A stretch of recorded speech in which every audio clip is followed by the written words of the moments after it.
मैं मोहम्मद साजिद आज एक नया वीडियो लेके आया हूँ आपके लिए। हमने प्लांट किंगडम की पिछली क्लास में एल्गी की बात की थी और आज हम प्लांट किंगडम का जो थैलोफाइटा मेंबर है, क्रिप्टोगेम्स का जो थैलोफाइटा मेंबर है, उसका पहला मेंबर अपने पढ़ा था एल्गी। और आज हम बात करेंगे उसके सेकेंड मेंबर की, यानी फंजाई की, यानी कवक की। कवक की बात करेंगे हम डियर फ्रेंड्स आज। तो वही बात करेंगे जो हमने एल्गी के अंदर भी पढ़ा था, जैसे उसके जनरल कैरेक्टर्स, उसके क्लासिफिकेशन और उसका इकोनॉमिक इंपॉर्टेंस। तो आज बात करेंगे फंजाई की।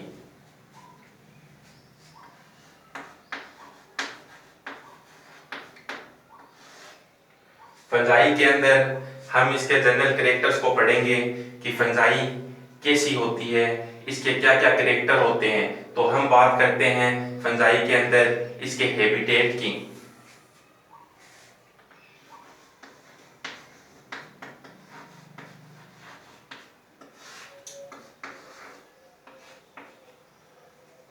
तो माय डियर फ्रेंड्स, जो हैबिटेट की बात अपन करते हैं फंजाई या कवक की, कि ये किस आवास में रहते हैं, तो जो फंजाई होती है वो हर जगह पे पाई जाती है। जहां तक हमारा जीवन उपस्थित होता है, जीवन मिलता है, वहां फंजाई मिलेगी।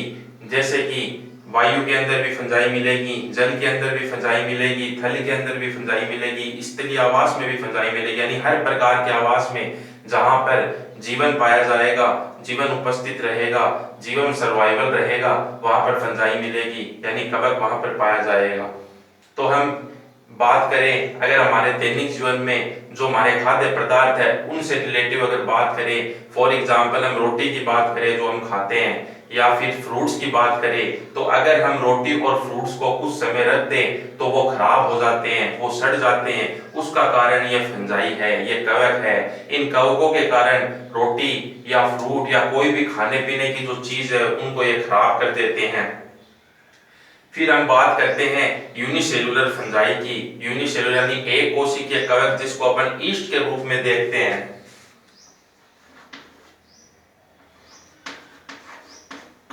जिसको अपन ईस्ट के रूप में देखते हैं, जो कि यूनिसेलुलर फंजाई होती है।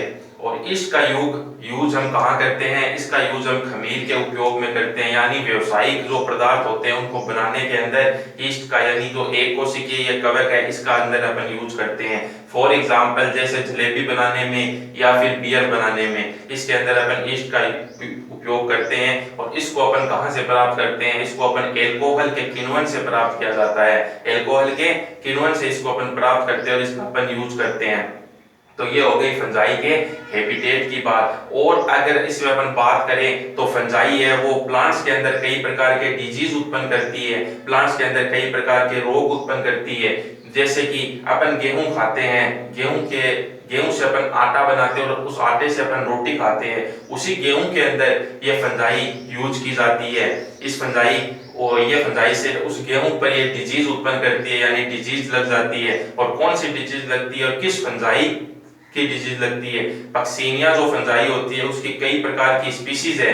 पक्सीनिया की स्पीसीज है और उस स्पीसीज इन गेहूं के ऊपर डिजीज लगाती है और उस डिजीज को अपन व्हाइट रस्ट ऑफ डिजीज बोलते हैं। गेहूं का कीट रोग अपन बोलते हैं उसको, गेहूं के अंदर कीट रोग उत्पन्न करती है। तो इस प्रकार से ये प्लांट्स के अंदर डिजीज भी उत्पन्न करती है, ये एनिमल्स के अंदर भी डिजीज उत्पन्न करती है, जिसके आगे अपन बात करेंगे। और यहाँ इस फंजाई के द्वारा कई प्रकार की मेडिसिन भी बनाई जाती है, कई प्रकार की एंटीबायोटिक भी बनाई जाती है। फॉर एग्जांपल पेनिसिलियम, पेनिसिलिन या पेनिसिलियम नोटेटम, इस प्रकार की कई एंटीबायोटिक बनाई जाती है जो अलग अलग प्रकार की डिजीज में काम में ली जाती है। तो डियर फ्रेंड्स, ये बात हो गई हमारे हैबिटेट की। सेकेंड कैरेक्टर की अपन बात करें तो अपन पॉइंट लेते हैं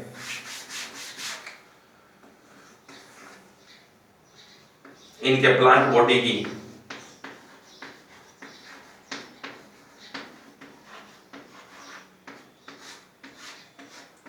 अब बात करते हैं इनके प्लांट बॉडी की, कि इनकी प्लांट बॉडी कैसी होती है। तो फंजाई की जो प्लांट बॉडी यानी फंजाई का जो पादप शरीर है वो शाखित होता है या ब्रांचेस प्रकार का होता है। और इसके अंदर एक फिलामेंटस जो तंतु होते हैं, यानी तंतु होते हैं फिलामेंटस हाइफा प्रकार का इनका शरीर पाया जाता है। और ये जो फिलामेंटस हाइफा होते हैं ये सघन वृद्धि करते हैं और सघन वृद्धि करके डियर फ्रेंड्स एक जाल नुमा संरचना बना देते हैं, एक जाल जैसी संरचना बना लेते हैं जिसे अपन कवक जाल बोलते हैं या माइसीलियम का नाम देते हैं। उस संरचना को अपन माइसीलियम बोलते हैं। तो इस प्रकार से फंजाई की प्लांट बॉडी पाई जाती है और फंजाई के अंदर जो सेप्टा पाए जाते हैं तो इसके अंदर जो फिलामेंटस हाइफा होते हैं उसके अंदर जो सेप्टा होते हैं उनके अंदर बहुकोशिकीय केंद्र की कोशिका द्रव्य पाया जाता है, बहुकेंद्रीय के कोशिका द्रव्य पाया जाता है। और कुछ फंजाई ऐसी भी होती है जिनमें सेप्टा नहीं पाए जाते हैं और ऐसी संरचना को अपन सिनोसिटिक संरचना भी कहते हैं। जिनके अंदर बहुकेंद्रीय के कोशिका द्रव्य पाया जाता है उनकी संरचना को अपन सिनोसिटिक संरचना भी कहते हैं, यानी सहकोशिकी संरचना भी कहते हैं। और उसके अंदर जो सेप्टा होते हैं वो मिलते हैं सिनोसिटिक जिसमें संरचना मिलती है। उसका एग्जांपल अपन लेते हैं म्यूकर के रूप में, म्यूकर के रूप में। और कुछ फंजाई ऐसी होती है जिसमें सेप्टा नहीं पाए जाते हैं, उसका एग्जांपल अपन लेते हैं पेनिसिलियम के रूप में। अब अगर अपन नेक्स्ट पॉइंट की बात करें, ये होगी प्लांट बॉडी की बात। 3 नंबर पॉइंट की बात करते हैं अपन सेल वॉल की। फंजाई की सेल वॉल किस रूप में होती है? तो डियर फ्रेंड्स फंजाई की सेल वॉल है वो काइटिन और पॉलीसेकेराइड की बनी होती है। इनकी जो कोशिका भित्ति है वो काइटिन और पॉलीसेकेराइड की बनी हुई होती है। ये होगी सेल वॉल की बात। अब 4 नंबर पॉइंट अपन बात करते हैं इनके न्यूट्रिशन की, इनके पोषण की।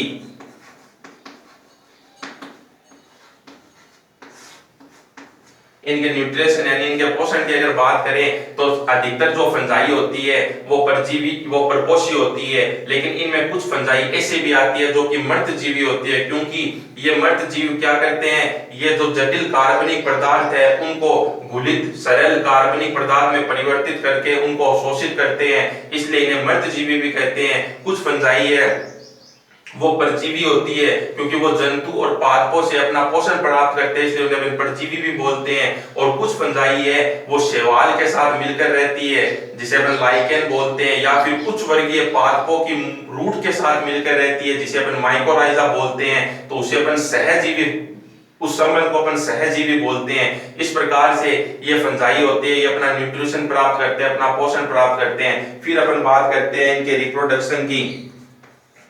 अपना जो 5वां पॉइंट है लास्ट इनके कैरेक्टर का,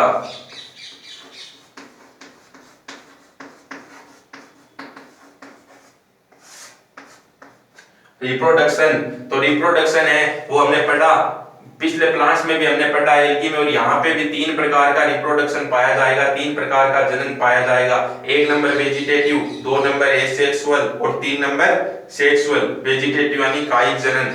कायिक जनन किन किन मेथड में होगा डियर फ्रेंड्स? कायिक जनन फिजन द्वारा होगा, कायिक जनन विखंडन द्वारा होगा, कायिक जनन बडिंग द्वारा होगा। इन 3 मेथड द्वारा फंजाई के अंदर रिप्रोडक्शन पाया जाएगा जो वेजिटेटिव प्रकार का होगा। फिर अपन बात करते हैं एसेक्सुअल रिप्रोडक्शन की, जो कि कई प्रकार के स्पोर्स द्वारा होता है। इसमें कई प्रकार के स्पोर्स बनते हैं, कोनिडिया स्पोर्स बनते हैं। इस प्रकार के स्पोर्स मोटाइल और नॉन मोटाइल प्रकार के इनमें स्पोर्स बनते हैं। फिर अपन 3 नंबर रिप्रोडक्शन की बात करते हैं जो कि सेक्सुअल रिप्रोडक्शन है। इसमें भी कई प्रकार के नॉन मोटाइल और मोटाइल प्रकार के स्पोर्स बनते हैं, जैसे जू spores, ascus spores, basidium spores. इस प्रकार के स्पोर्स के द्वारा सेक्सुअल रिप्रोडक्शन होता है। अगर सेक्सुअल रिप्रोडक्शन की अगर और बात करें अपन तो अपन ये कहेंगे कि इस रिप्रोडक्शन में जो मोटाइल और नॉन मोटाइल प्रकार के जो स्पोर्स बनते हैं उनके जो गेमेट्स होते हैं उनके कोशिका द्रव्य का आपस में संलयन होता है, जिसे अपन कोशिका द्रव्य संलयन कहते हैं। और कोशिका द्रव्य संलयन को अपन साइटोगेमी भी बोलते हैं और प्लाज्मोगेमी भी बोलते हैं। और कोशिका द्रव्य के संलयन के बाद इनके गेमेट्स के केंद्रक का संलयन होता है, जिसे अपन केंद्रक संलयन बोलते हैं या कैरियोगेमी बोलते हैं। और केंद्रक संलयन होने के बाद इनके गेमेट्स के अंदर अक्षसूत्री विभाजन होता है, जिसके बाद हैप्लॉइड प्रकार के स्पोर्स बनते हैं। इस रूप में ये सेक्सुअल रिप्रोडक्शन चलता है। तो हमने ये रिप्रोडक्शन भी देख लिया वेजिटेटिव, एसेक्सुअल और सेक्सुअल के रूप में। तो इन कैरेक्टर के द्वारा हम ये बता सकते हैं या हम ये समझ सकते हैं कि फंजाई किस प्रकार की होती है, फंजाई के कैरेक्टर किस प्रकार के होते हैं, फंजाई की प्लांट बॉडी कैसी होती है, फंजाई किस आवास में रहता है। किस आवास में रहती है और कौन कौन सी फंजाई होती है, वो हमने इन कैरेक्टर के माध्यम से पढ़ने का प्रयास किया। अब हम बात करेंगे डियर फ्रेंड्स इनके क्लासिफिकेशन की।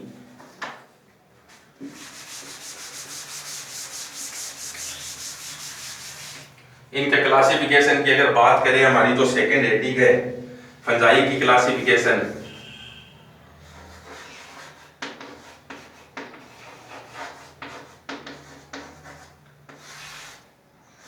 तो क्लासिफिकेशन को दिया था एलेक्सोपोलस ने।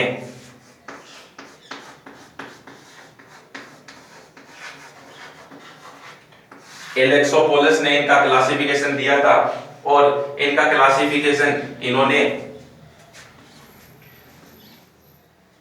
जिस डिवीजन में रखा उस डिवीजन का नाम है माइकोटा डिवीजन। उस डिवीजन का नाम है, इन्होंने एक डिवीजन दिया था, इसका नाम था माइकोटा।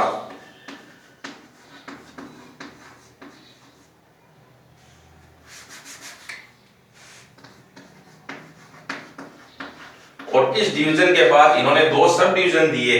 इस डिवीजन के बाद इन्होंने दो सब डिवीजन दिए थे। एक नंबर था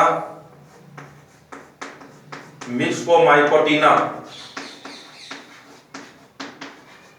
और सेकेंड सब डिवीजन था इनका यूमाइकोटिना।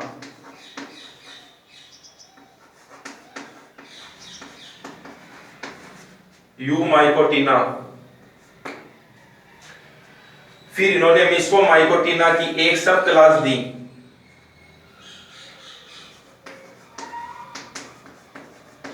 एक सब क्लास दी इन्होंने, इसका नाम रखा मिक्सोमाइकोसिटीज। मिक्सोमाइकोसिटीज।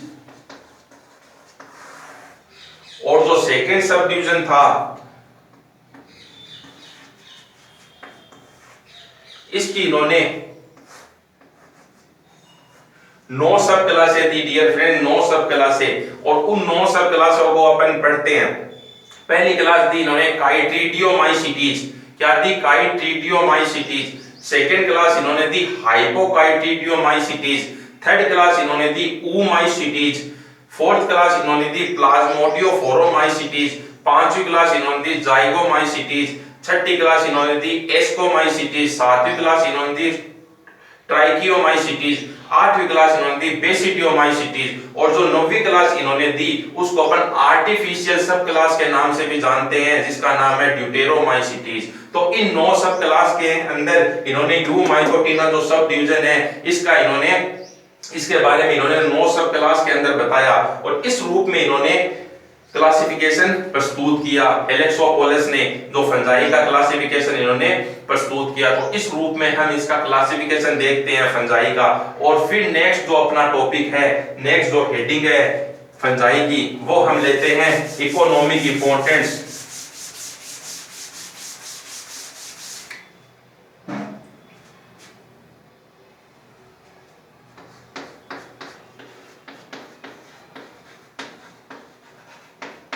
इकोनॉमिक इंपोर्टेंस कि फंजाई का इकोनॉमिक इंपोर्टेंस क्या है। तो डियर फ्रेंड्स, जैसे हमने एल्गी के अंदर बात की कि हम कभी भी किसी इंपोर्टेंस की बात करते हैं, चाहे वो प्लांट से जुड़ा हुआ हो या चाहे वो एनिमल से जुड़ा हुआ हो, चाहे वो किसी भी फैक्टर का इंपॉर्टेंस हो, तो हम केवल उसके बेनिफिट की बात नहीं करते हैं, हम उसकी हार्मफुल इफेक्ट की भी बात करते हैं, हम उसकी हानि की भी बात करते हैं। वही चीज यहाँ आएगी कि फंजाई के अंदर इसका आर्थिक महत्व क्या है। तो आर्थिक महत्व हम लाभ के लिए भी पढ़ेंगे और हानि के लिए भी पढ़ेंगे, बेनिफिट में भी पढ़ेंगे, हार्मफुल इफेक्ट में भी पढ़ेंगे। तो अब आर्थिक महत्व कैसा है, तो हम ये कह सकते हैं कि जैसे जैसे मानव जनरेशन का विकास होता गया, जैसे जैसे मानव सभ्यता आगे बढ़ती गई, वैसे वैसे हमें फंजाई के बारे में ज्यादा से ज्यादा जानकारी हासिल होती गई। फंजाई के बारे में हमें लाभकारी जो जानकारी है वो भी मिलती गई, और फंजाई का हमारे ऊपर क्या हानि पहुंचती है, वो हमारे ऊपर कितना इफेक्ट डालती है, वो भी हमें उसके बारे में भी हमें पता चलता गया। तो लाभ की हम बात करें तो हम एक नंबर पॉइंट की बात करते हैं फूड की।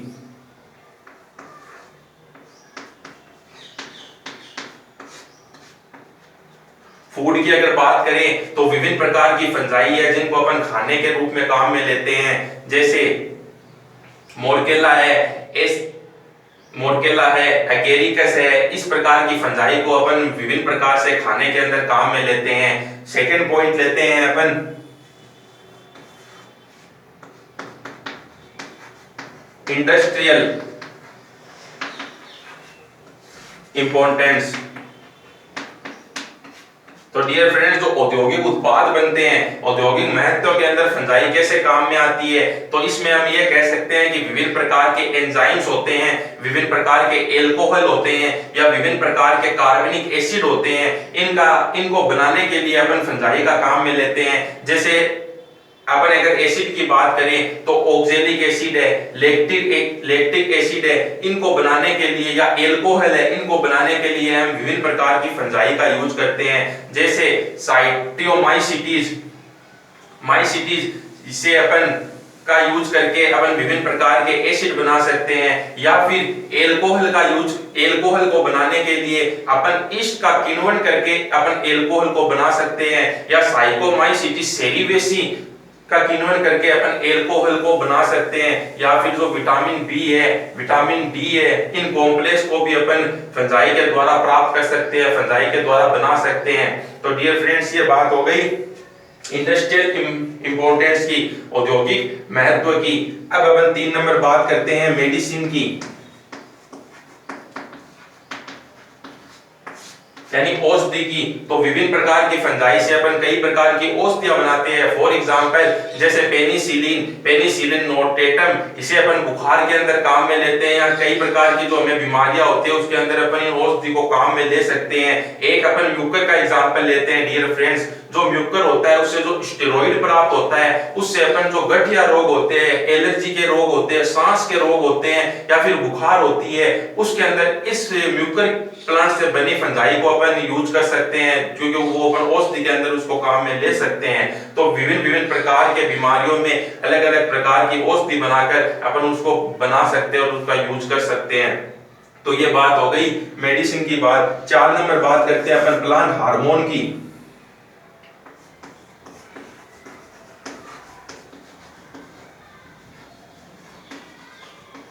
प्लांट हार्मोन्स की अगर बात करें तो अपन ये कह सकते हैं कि एक फंजाई है जिसका नाम है जिब्रेला फ्यूजिकोराई, और इससे एक वृद्धिकारक हार्मोन प्राप्त किया जाता है जिसका नाम है जिब्रेलिन हार्मोन। जो वृद्धिकारक हार्मोन है वो जिब्रेला फ्यूजिकोराई फंजाई से प्राप्त किया जाता है। तो इस रूप में अपन ने इन पॉइंट्स के अंदर, इन 4 पॉइंट्स के अंदर अपन ने फंजाई का बेनिफिट देखा, फंजाई का लाभ देखा।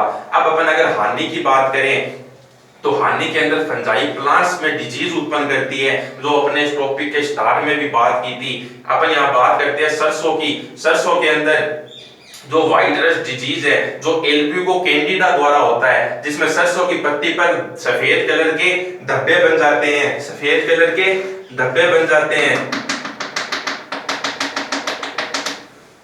उसकी लीफ पर, जिसको व्हाइट रस्ट डिजीज बोला गया है, जो एल्ब्यूको कैंडिडा द्वारा होता है। ये तो होता है सरसों में। फिर अपन गेहूं की बात करें, गेहूं के अंदर पक्सीनिया फंजाई द्वारा रोग होता है, जिसे अपन रस्ट डिजीज बोलते हैं, वो गेहूं के अंदर होता है। फिर बाजरे के अंदर जो हरित बाली रोग है वो स्क्लेरोस्पोरा ग्रेमिनोकोला द्वारा होता है। इस फंजाई के द्वारा बाजरे में हरित बाली रोग होता है।